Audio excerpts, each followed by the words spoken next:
This episode is jam-packed with those inspirational sparks that ignite your heart to go all in on a life you love. Kayla Subica is a multi-talented Canadian who has combined a laundry list of passions and interests and has been able to monetize them in the most unusual way. Kayla has learned to say yes to her inner compass as she's peeled back limiting beliefs of judgment and embarrassment to create a life she truly loves. I won't give too much away, but you should stick around until the end, where Kayla might just sing me a tarot reading. Without further ado, here is the star of the comedy act, Happy Medium. Welcome to the Manifestation and Money podcast, where we bridge the worlds of the taboo topic of money with the woo-woo world of manifestation. We're your hosts, Chris and Jenny Schultz. We're not just about dollars and cents around here. We're all about lifestyle design. You can be working towards financial independence while still living a life you love today. Get ready for insightful conversations with guests who have embraced the FIRE movement by achieving financial independence and retiring early, as well as entrepreneurs and individuals who've defied the norm and have paved their own way to a life they love. Together, we'll explore the powerful connection between mindset, financial freedom, and living a purposeful life. And of course, we'll be sharing our own journey to how we carved our path to a seven-figure net worth before hitting the big 4-0. Are you ready to ignite your financial future? Then let's dive right in. Welcome to the Manifestation and Money podcast, where your journey to financial independence and the life you love begins now. Welcome to the Manifestation and Money podcast, Kayla. Thank you so much for having me. I am so excited to have you on the show today. Around here, we're all about lifestyle design and how you can make money doing the things that you love. And I just feel like you embody this so well. So I'd love it if you could share with the listeners a little bit about you and who you are. Yeah, absolutely. So I'm Kayla. Hi, everyone. I am an artist. I'm a writer, actor, filmmaker. I am a singer, and I'm a tarot reader and medium and Reiki master and human design analyst and just a curious person. That is fascinating. Have you always been this way? I've always been studying. I've always been writing. I've always been singing. So yeah, like when I was really young, like still in grade school, I'd go to the library and I would take out astrology books, but look at charts and angles and degrees and all these different fascinating things. So I think I've always had a curiosity in why are we here and are there clues as to what we should be doing? And it's that personal nature versus nurture kind of curiosity. And then also just like singing makes me so happy and performing makes me so happy. So I think those two things have always been so present for me. Okay, let's touch on that for a minute here. When you're saying as a young child, you were looking for clues, like what are some things that people intuitively should be tapping into when they're deciding if something is in their path or if they're just doing it because their mom says they should do it? Does it bring you joy when you're doing it? And because a part of me is like, are you a natural at it? But, you know, there's a lot of things that I'm really good at that I don't exactly want to do, right? So I think it's like, does it bring you joy and does it scare you? Is there some fear attached to it? That's just from my own experience, because everything that I've really wanted to do has really scared me at my core. I'm not sure if it's a universal experience, but for me, there's always been fear attached to the next venture, or at least claiming the spaces that I believe that I belong in. That's an interesting way to look at it, because so many people hit that scared, fear-based space and they stop, they hit the brakes, right? So to push through that, I think there's so much growth that comes into you saying yes to what you want to do, because it's scary. It's new. What are people going to think of you? Am I going to be any good at doing this thing, right? There's all of these what ifs that come with it. So to actually get the guts to do the things. So let's hear about you and how you went on your path to doing all the things that you're doing right now, especially the ones that you're making money from. All these interests were always here. There are clues and we leave them for ourselves and they're present. I did go to theater school. And I didn't make money doing theater for a really long time. So there's that, like a really long time. And I think it was the whole fear wall of there's just so much fear around it. People projecting on me that it's not a great choice, that I'm not going to be able to make money doing it, and all of those things. Thankfully, when I was in school, I was cast to play a witch. It was like the lead of this play, and the director was like, I want you to get actual experience with this spiritual community. So I was already reading tarot cards. I think I got my first deck, I think it was like 19 or 20, in and around there. So I was at school, I had cards, and I'd been studying astrology for eons and eons, like a while. And so I got to spend time in this spiritual community and really learn more about the practice. And so for me, I actually pitted the two things against each other. So when I would have a show, I would stop doing this and I'd put it to the side, and then I would feel like I'd miss it so much. And then especially during COVID, I put a lot of my energy into creating a tarot business where I'd read for others, and I'd scroll through Instagram and I'd see somebody singing on a stage and my body would just start to release tears. Like there was that grief. And so I had also hid these components I had 2 Instagram pages. I had one just for a tarot business. I did study mediumship and now I do that, but that's there. It's a big part of it. So I had one for my tarot business and one for strictly performing. I wrote a show called Happy Medium, in which I play a singing tarot reader in 1970s New York. And so I wrote the show, I act in it, I sing, I read tarot live for the audience, and I improvise the readings, of course, to involve some comedy. So I'm taking everything that I do and I'm putting it together, and it feels so good and peaceful for my body. And it feels so rewarding. When I'm up on stage, it feels incredible. And after that, I have such a burst of energy. And it also feels really good to show up as me playing a character, but doing all of these things that I just love. So I really created this like product now, this show that I can just walk out and say, this is me, and get applauded for it from both audiences that I was trying to keep separate out of fear. Yeah. Oftentimes we're like, oh, we can't make money doing that thing we love. Like, this is fun. This is play. This is something that's just for us, right? But to be able to monetize it must be such an empowering feeling. But to be able to meld, like you're melding reading tarot, you're melding acting, you're melding improvising, you're melding singing, you've written this show, and now you're getting to go out there and perform it. I feel like you've checked off somebody's lifelong bucket list, and you're young, right? Yeah, I know. I guess I'm young. The thing is, I don't think that if someone is similar to me, like it's not like we've ever really felt young. In terms of drive. In terms of drive, it's always felt like there's a lot of pressure and desire. The desire is so large, and the space between is frustrating. And especially if you're a writer, is painful. It's like you're birthing something and there's so many layers and so much doubt and joy, but the experience is so rich. I don't think anyone who does something that they're passionate about and overcomes all of the like mental and emotional hurdles around it feels particularly young or naive or those things. But what I do feel is that I feel as I age that I will be getting younger.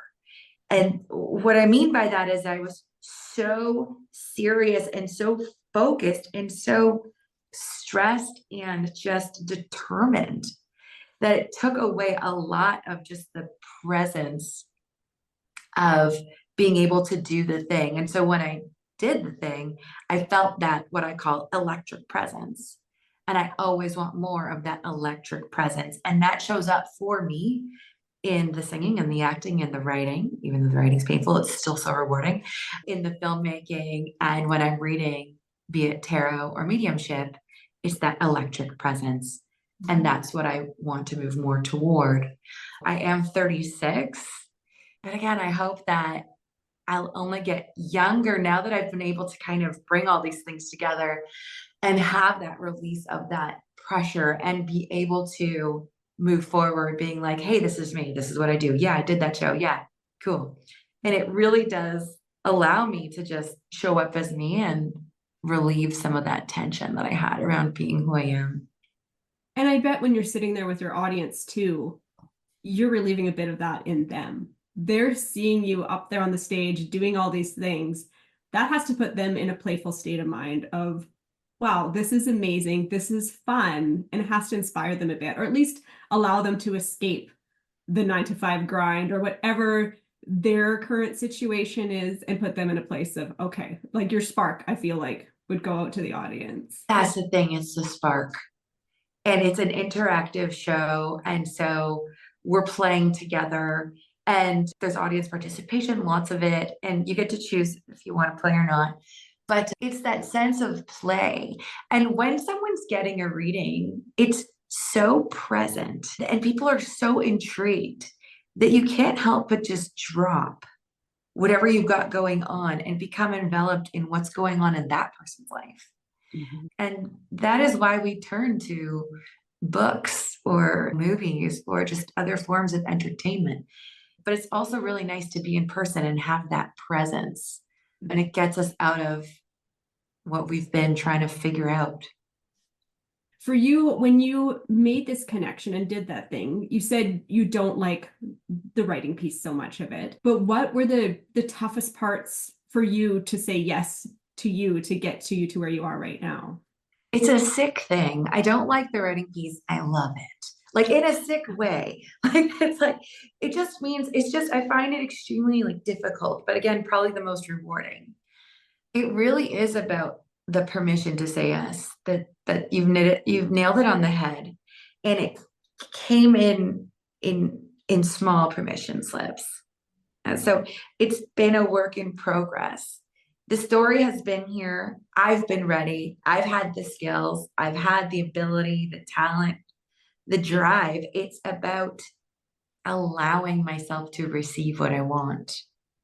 And that comes in the form of acceptance and love and praise. And it's like, I can accept so much and then I get really afraid. And then it's like, what if this all goes away? I was afraid of losing love. I was afraid of losing money and time. I was afraid of the opposite.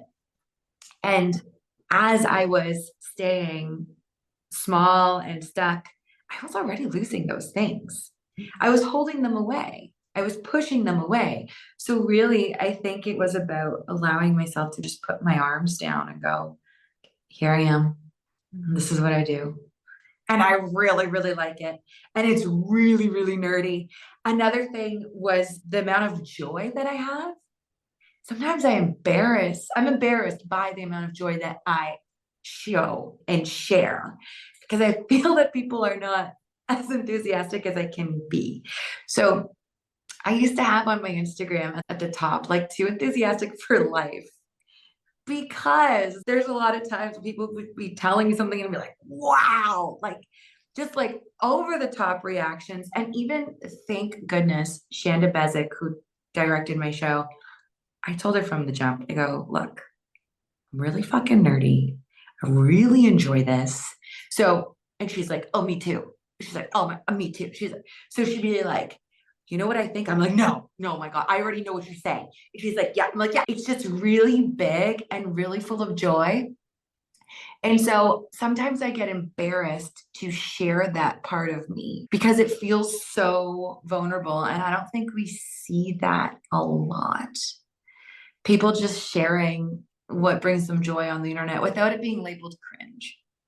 Yeah, I feel like just listening to you say that you are saying yes to yourself to a level that your cup is so full that it's just spilling over. It's spilling out of you. Like you have no more control at this point. You are just this light bulb that is, hey, this is me. This is who I am. I'm at whatever the highest wattage that there can be. And I'm just going to go out there and shine. And people People are either going to like you or they're not going to like you, right? Exactly. And I used to be just so embarrassed about it. And I still am at times. I really still am at times. I'm like, oh my God, like I'm so much. Or like I'm like, oh, I try to tone it down. But nothing that I want comes from that. And also it's the emotional space of like feeling so good. And when I tone myself down, I don't feel so good. My brain tells me that I'm doing it for other people. But it actually, when I feel like totally lit up and I'm sharing with people, that's when we're both like the most honest. That's when we both laugh the most. That's when we both connect the deepest. When I've turned all that down, I'm actually not connecting much. Because you've got a filter up. Because I've got the filter up. Yeah. And it feels unsatisfactory.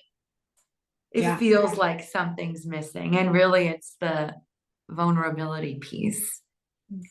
So then from that point, you just learn to tap back into that spark of here's what I feel like I should be doing to be my authentic self, and learning to trust. I think for you to be a medium, can you just give a touch on what is a medium before I ask my question here? Sure. Talk about judgment and self-judgment. I have tried to judge myself out of doing that for a long time. But the joy of allowing, it's very similar to the writing and to the singing. For me, it's all similar. Being a medium is allowing yourself to believe that you can share what you're picking up when you're stepping out on the furthest limb that you can find. So what I do, thank goodness I've read tarot for over 15 years because I'm already going out on limbs, saying things like, hey, you were at a wedding and the guy beside you, they're like, that guy. I'm like, thank God. Like, stuff doesn't make sense, but you're picking up things from these images and you're trusting yourself. And so for me, being a medium, when I get into a session with somebody, I've got my eyes closed. I do them virtually over Zoom. So we both have our cameras off because I'm like this. And then I'm like this a lot of the session. Like, I'm like, okay, hold on. Yep. And then I'm just like yawning. But I tell them from the beginning, I'm yawning a lot. So basically what happens is I start to feel sensations in my body and I go from there. So like all of a sudden I'll have like pain in my right knee, or like my left hand will go numb, or whatever, my face will go like this, and I'll just start saying, left knee. For me, it's actually masculine on the left, feminine on the right, which isn't like the teachings. So it's very important that you just find out what works for you. So anyway, for me, that's what it is. But I start getting these sensations through my body, and then we talk about their immediate family, and then it branches out to past relatives and family friends on the left, our male, right, female, top, babies. Yeah. Fascinating. Yeah. I feel like to be a medium and receive that kind of information, that is a huge level of trust that you have to have within yourself. When I listen to you and I hear your story, that's the word that keeps coming up for me is trust. This girl trusts who she is. She trusts her inner compass. She trusts that spark, and she trusts that she's being guided to do the things that she wants to do. Like, you have a huge level of trust just to say yes to you. And I feel like the world's kind of lacking that right now. You know what I heard that I find that is quite interesting? They say that people pay to see them believe in themselves. So people go to these shows to just see me believe in myself. I go to these shows to watch people believe in themselves. And I find that so true. Fascinating. Because there's so many people out there who can do what I do, or the things that I want to do. Like, I could do that. So why aren't I? And the difference is self-belief and permission, allowing ourselves. Yeah. I hope anybody listening to this, especially those creative souls, I shouldn't say that. Let's say everybody, even if you don't have to have that creative spark, but you have that pull inside of you to do the thing. You all know what it is. We all know those things that we want to say yes to, but those limiting beliefs pop up and they're like, oh, but I don't have the money right now, or I don't have the time, or those are excuses.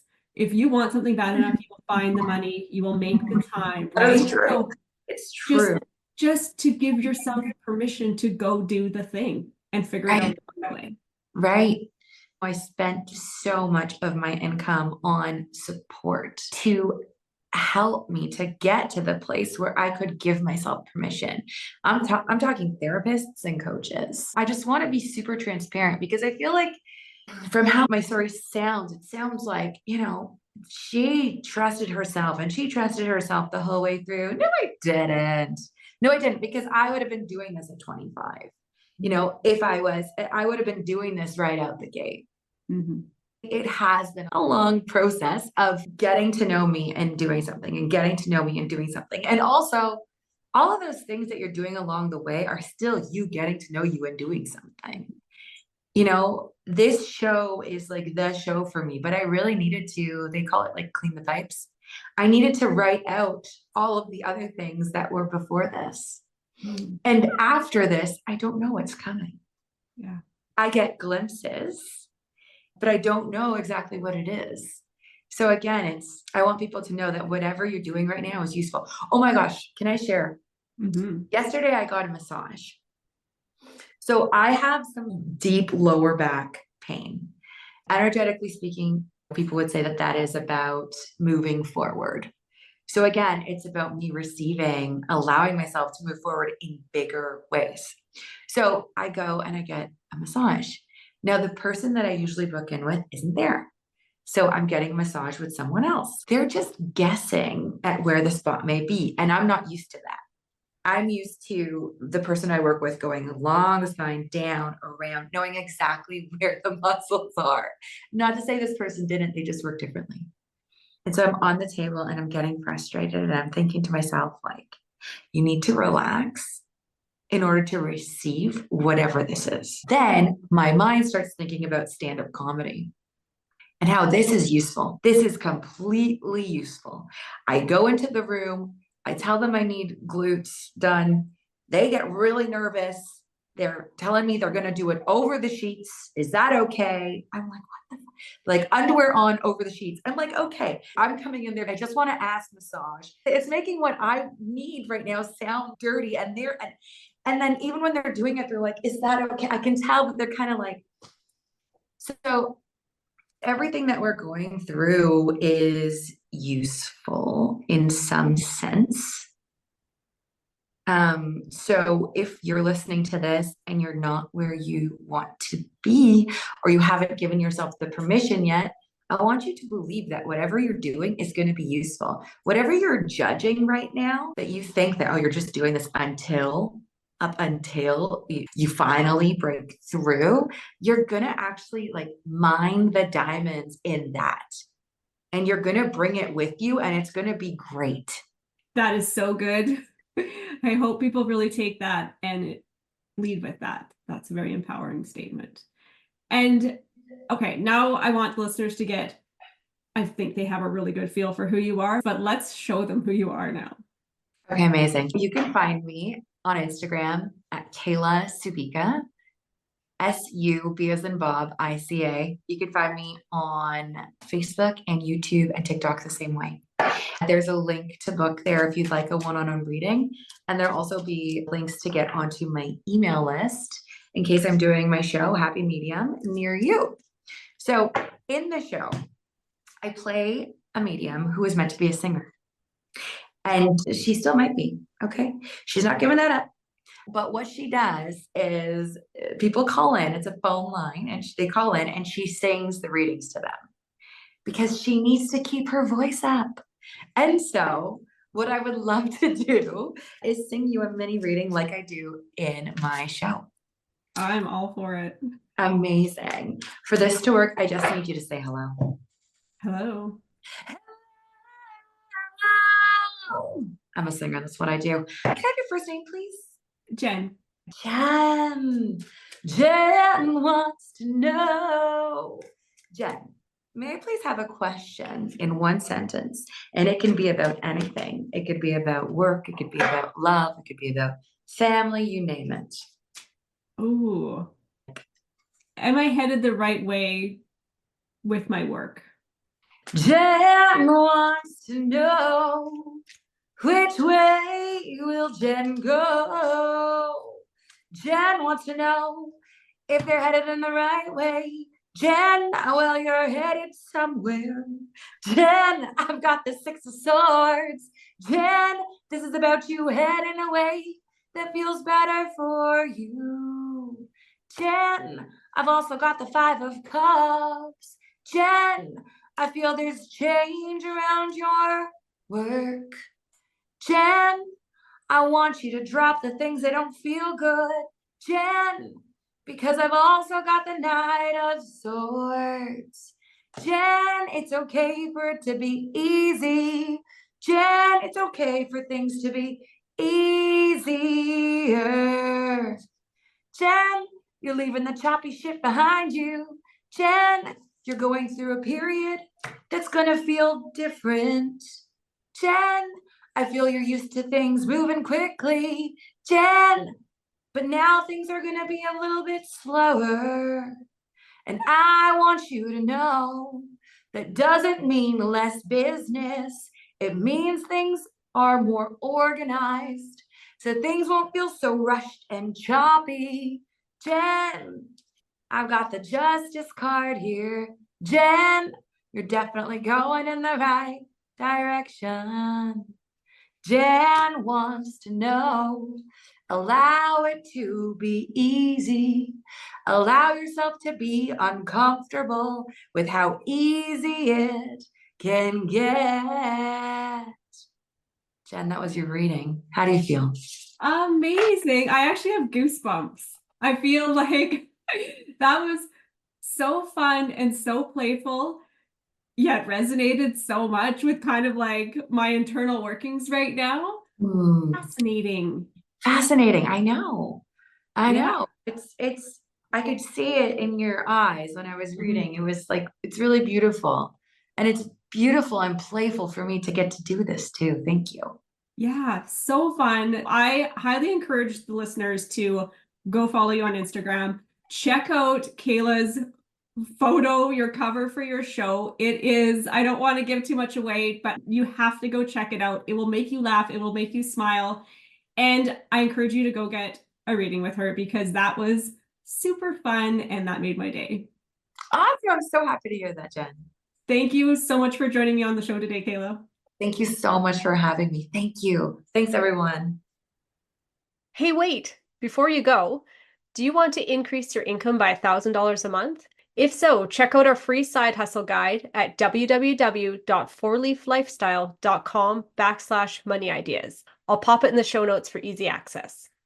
Thank you for joining me on another episode of the Manifestation and Money Podcast. If you enjoyed today's chat, be sure to hit that subscribe button to catch more of our weekly episodes. Until then, cheers to creating a life you love.